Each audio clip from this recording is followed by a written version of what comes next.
Hello friends, उतरन उतरन Colors TV के episode 313 में आप देखेंगे जो इच्छा होती हैं वो रो रही होती हैं क्योंकि उनकी विदाई का समय हो रहा होता है। जो दामिनी जी होती हैं वो चुप करती हैं। फिर उसके बाद वो वंश से कहती हैं कि आज जो भी इच्छा है वो सिर्फ और सिर्फ ठाकुर साहब की वजह से है। इन्होंने ही हमें इच्छा की परवरिश किया और हमें आचरा भी दिया था। जो ठाकुर साहब होते हैं वो खड़े हुए होते हैं, वो भी इमोशनल हो रहे होते हैं इच्छा की विदाई को लेकर, क्योंकि उन्हें भी अच्छा नहीं लग रहा कि उनकी इच्छा घर छोड़ के जा रही है, क्योंकि वो भी इच्छा को बहुत ज़्यादा प्यार करते हैं।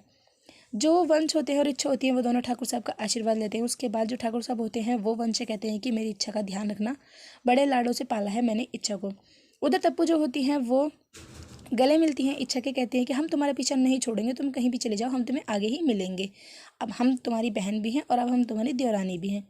जो इच्छा की माँ होती हैं वो कहती हैं कि बेटा वो भी उन्हें समझा रही होती हैं, कहती हैं कि रोना नहीं है और फिर अच्छे से ध्यान रखना है अपना भी और वंश का भी।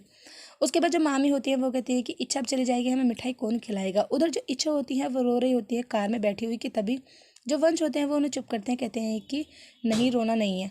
उधर तप्पू जो होती है वो भी विदाई ले रही होती है, अपने पापा से गले मिलते हैं ठाकुर साहब से। फिर उसके बाद वो भी कार में बैठ के चली जाती है।